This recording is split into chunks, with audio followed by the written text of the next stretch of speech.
Hey guys, welcome back to today's video. Today is Tuesday, July 9th, 2024, and today we're going to be talking about a brand new national poll from Emerson College, where they have conducted a number of statewide polls, but now a national poll, including many top Democrats, people like Vice President Kamala Harris, Governor Gretchen Whitmer, Governor Gavin Newsom, and even former Secretary of State Hillary Clinton in a potential matchup against Donald Trump in this upcoming election. Now, this comes at a time with many people asking, does Joe Biden have what it takes to serve out another 4-year term, and should he be the nominee this coming November? A bunch of major media outlets like BBC, CNN, ABC News, The Washington Post are exploring who could replace Biden as the Democratic nominee for president this coming November. But many political analysis groups, places like FiveThirtyEight, find that the forecast in their eyes really hasn't changed much prior versus now in terms of the debate. We also find that they are considering would Vice President Harris be a stronger candidate than President Biden, but ultimately are finding that in their matchups and in their head-to-head polls here, they are seeing that, in fact, President Biden does pull out ahead as the stronger candidate.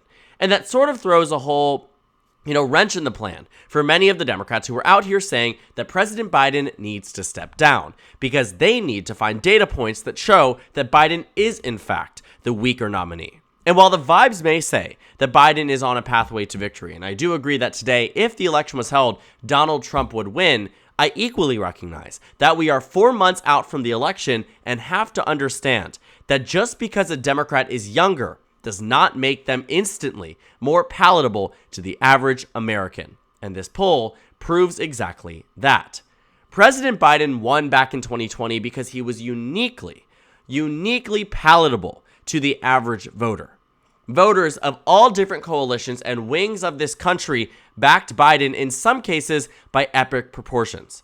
When you think about the 2020 presidential election, it required Joe Biden to win in many different parts of the country by excessively large margins. We'll get back to this page in just a moment. Because of what happened in 2020, it wasn't just that Trump had won the Rust Belt. He had won many other battleground states: North Carolina, Georgia, Arizona, Texas, Iowa, Ohio, Maine 2nd District, Nebraska 2nd District, Florida, on top of the Rust Belt. So in 2020, Biden, again, had to be uniquely palatable, and so he was. Won by 14 in Colorado, won by 10 in New Mexico, won by 10 in Virginia, won by 7 in Minnesota, won by 8 in New Hampshire. He flipped Georgia for the first time since 1992, flipped Arizona for the first time since 1996, and flipped back the blue wall and flipped Nebraska's 2nd District for the first time since 2008. And so when you keep that all in mind, we have to say that Biden does in fact have a broad coalition from 2020 that in theory he could win back. And that will be necessary for him to win the election, but the polls don't show that really anyone else is better suited to do that. The problem here is that in potential matchups, Biden may be at a low point. You can see the average here doesn't show him as well as he was back in June prior to the debate. We saw a consistent uptick for President Biden, and pretty much a stagnant showing in support nationally for President Trump, which has consistently remained at 46% for the past 4 months. But when you take a look at the head-to-head matchups amongst other Democrats, Joe Biden still comes out ahead as the stronger Democratic nominee. And it also is interesting, too, because a lot of what has been written off about these other Democrats is that many people just simply don't know who they are. But the problem is that when their names are mentioned, Donald Trump's percentage overall increases. Only one person fares off against Donald Trump with the same exact percentage that Donald Trump receives against President Biden, and that is Governor Josh Shapiro. With all kept in mind, Josh Shapiro is still losing by 8 points against President Trump. And so while sure, part of that undecided can be accounted for the fact that voters may not know who Josh Shapiro is. But even then, he is underperforming President Biden. But that is the best case for any other replacements for Joe Biden. Everyone else shows Donald Trump gaining in national support. For instance, with Vice President Harris, Joe Biden and Kamala Harris are at the exact same percentage. But faced off against Trump, Trump gains 3% with Harris at the top of the ticket. Why? Maybe some voters here that are more likely to vote for Biden or just won't vote for Trump are more inclined to vote for Trump if Vice President Harris is the nominee. Same thing with Senator Bernie Sanders, who loses 1 point in overall support and Donald Trump gains 2. Or even Hillary Clinton, who we saw some people today on Twitter tout that one random poll that showed her doing better than Biden, up 1 point nationally, Trump down, Biden down 2. Doesn't make any sense, I'm going to be honest with you. But you see here that Hillary Clinton is down 7 instead of being down 3. Gavin Newsom, governor of California, down 8 instead of 3. Trump gains 2, Newsom loses 3. Pete Buttigieg loses 4% compared to Biden. Trump gains 3. That's a 10-point lead for Donald Trump against Pete Buttigieg. 10-point lead for Donald Trump against Elizabeth Warren. 10-point lead for Donald Trump against Gretchen Whitmer. This Emerson College poll here, and Emerson is one of the more respectable and nationally recognized polls here, shows that Biden is, in fact, the strongest Democratic nominee. Regardless of what Twitter says, regardless of what some of the more, outspoken members of Congress are, and even though members of Congress may agree that Biden needs to step down, because there are some even today that have called for Biden to step down, there has yet to be any consistent data points besides one poll from CNN that showed Kamala Harris doing marginally better than Biden, that shows Biden underperforming any other Democrats. And that is the problem for the Democratic Party. Because maybe this problem doesn't end by replacing Biden. If not his age, it could very well be something else. It is clear that a substantial portion of the American public wants Donald Trump to be president again.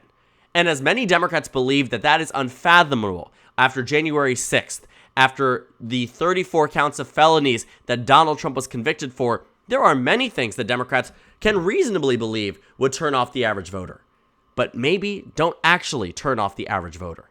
And age here could be a scapegoat for something larger, that overall, maybe the Democratic Party, with all of their candidates here, can't win against Donald Trump as of right now, and that is just the state of the race. But it doesn't mean that November is completely lost. We have to remind ourselves that just a month before the 2016 presidential election, Donald Trump lost excessive amounts of support. Enough so that there was a Wikipedia page talking about the Never Trump movement and listed Republicans who opposed the Donald Trump 2016 presidential campaign, going so far back that even George H.W. Bush, the former president of the United States, Republican under Ronald Reagan as VP, then became president himself, voted for Hillary Clinton in the 2016 election. And a lot of it had to do after the tape dropped on October 8th, 2016. The October surprise about Donald Trump bragging that he could grope women without consequences. And so, many senators, many representatives pulled their support. Rob Portman said, "I'm out." John Thune said, "I'm out." Kelly Ayotte said she's out. John McCain said he's out. Representatives Mia Love, Jason Chaffetz, Gary Herbert, Governor of Utah, Senator Mike Lee, Senator Mike Crapo, Governor John Kasich. All of these different people said, "You are not going to be my nominee. You are not the person I want to be representing this party." And what came with this? Not just abandoning his nomination, but actively calling him to step down. There were numerous articles about Republicans who said Trump needs to step down. Trump has no chance at victory. He needs to remove himself from the ballot, and Mike Pence needs to move up as the nominee. And while Trump and Biden's situation is very different, an October surprise versus a June debate, arguably, Biden's is far more recoverable than what Trump's was. Imagine what the polling looked like after 2016 when this tape dropped. You don't just have to imagine it, you can actually go back and look. The Washington Post released a poll that showed Trump down 14 points nationwide after the tape. 14 percentage points. He ended up losing by 2. Donald Trump gained 12 points in ground, theoretically. If these polls are the gold standard and the end-all be-all here, he gained 12 points between then and Election Day to go on to win the race. Why am I telling you this? Because Democrats are in a very similar situation, where many Democrats are saying Biden needs to step down. He has no chance at victory. He is not going to win. And while the data agreed with the points Republicans were making back in 2016 that Trump should step down, it doesn't agree with what we're seeing today, which actually benefits Biden's point further. Because what we should be seeing is Biden at a 15% chance at victory or a 10% chance at victory, because that's where Trump was back in 2020, a 90-10 FiveThirtyEight forecast. And even then, no calls or questions to have a primary in the Republican side, no calls or questions for a replacement nominee for president for re-election. Why? because Republicans held strong and backed Trump. And even though he ended up losing, he won in 2016 when Joe Biden and Donald Trump were in near identical situations with members of their party looking for an alternative, actively calling for an alternative. This is a race that Joe Biden can and should, based on what this forecast says, have a very strong chance at winning. 48% chance is not negligible by any metric. It may not be as high as it was back in 2020, but it certainly is far better than what many people would have you believe based on what we're seeing in the press. The numbers don't lie. There is yet to be consistent data points that say that Joe Biden is the weakest nominee for president, because the problem could just be nationwide, that Donald Trump may be more electable this time around than he was in 2020. And if that is the fact of the matter, there seems to be, based on this data, no one better fit to run against Donald Trump than the one person who has ever beaten him before. And that is Joe Biden. I find it really, really hard to believe that when a lot of people are building this narrative that Biden should drop out because of the polls, solely and only because of the polls, because all the other fundamentals, as listed here about why the 538 forecast really hasn't shifted that much, is because of the fundamental fact that Biden is the incumbent, that generally speaking, based on the way our economy is, based on the way jobs reports are, based on the way that our international relations are, Biden, in theory, should be able to should be able to win this election with far more ease in theory than what is being said. Because right now, the narrative has been Biden needs to move hell and high water to win this election, meaning he has a 1, 2, 3% chance of victory, and that everything else should be completely taken out of the equation. But I'm telling you now, that's not where America is, and that's certainly not where the president is. So back to that point, if the polls are what is pushing out Biden, then these polls should not be pushing anyone else in, because everybody else, including his own vice president, performs worse than President Biden at the top of the ticket. Even his own vice president, even Governor Gretchen Whitmer, even Governor Josh Shapiro, even Governor Gavin Newsom, even Secretary Pete Buttigieg. The list goes on and on and on. And so I genuinely have to look at it from this lens and understand, with all things taken into account, where is it that we can point to say that Biden is going to be the worst nominee for Democrats? Could Harris do better? This poll says no. JL Partners' poll says no. 538 says no. They do a whole forecast here that shows Kamala Harris with a 24% chance of victory compared to Joe Biden's 48% chance at victory. Even though Kamala Harris, Gavin Newsom, Gretchen Whitmer may perform better in a debate, may perform better on a stage where they're talking to the NATO summit, may perform better where they're talking on a stage at a rally in Michigan, sure, their oratory skills might be stronger because they're younger, and we know this. But the average voter doesn't seem to care about that as much as we think, because otherwise Biden would be losing by epic proportions. We have seen very minimal shifts because we have only seen a 2-point shift nationally since the debate. And 2 points, yes, matter in an election that comes down to the wire, but it doesn't mean it's beyond a point of no return, because otherwise we'd be in a very different polling circumstance, meaning that in that situation, any other Democrat, seriously speaking, would perform better than Biden.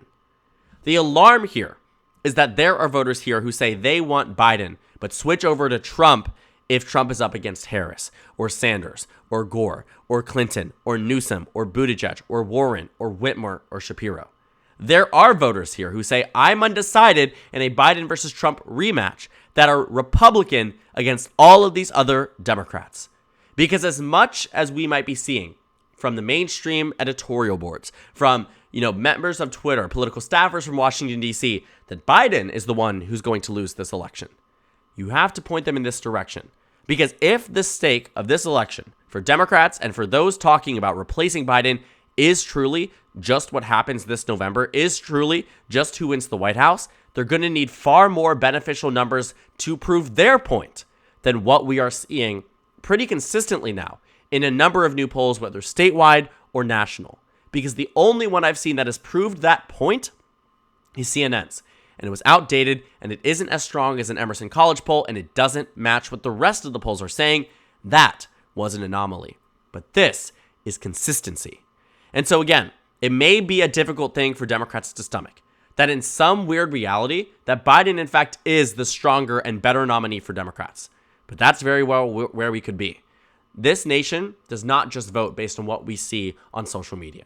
This nation does not just vote based on what happens at one debate. We are 119 days out from the November election. There is time to turn this around, but a turning around is necessary. Biden may be losing today, but based on some of these numbers, other Democrats seem that they would lose by even more. We forget, 4 months is a lot of time for Biden, but very short for anybody else who needs to make the case nationally for the first time that they've ever been put up on that national stage as the presidential nominee. Biden has been doing this for 3.5 years. For the rest of these Democrats, this would be about speed running an election a month before the primary actually finishes at the convention, and it would become near impossible, and voters seem to be recognizing that. So definitely keep an eye out on future polls that show Trump versus potential other Democratic contenders, because I think this, again, throws a wrench in the plans of many Democrats who were looking at the new Emerson College poll and hoping that it validated their point that Biden was the weakest nominee for president, because that's not what this did, and that's not what future data points will say. It's going to be interesting to watch it unravel over the next coming weeks as congressional leaders meet, as Senate leaders meet, as governors meet. But so far, we've seen more support for President Biden recently following new data points, new fundraising numbers, new metrics on the internal and external side that show Biden now gaining more support from members of Congress than he otherwise was losing at the rate he was just a few days ago. And so maybe Democrats are seeing something internally, or maybe Biden is their best bet, even if it means they're losing today, but may be able to win this coming November. So thank you guys so much for watching this video. Make sure to comment down suggestions below. Subscribe on the left if you haven't already. And at the top left of the screen, there's a Discord server for you to go ahead and join. On the screen, there's a video you can watch, and then a playlist for my 2024 presidential election analysis videos. Again, thank you guys so much for watching, and I will see you all tomorrow.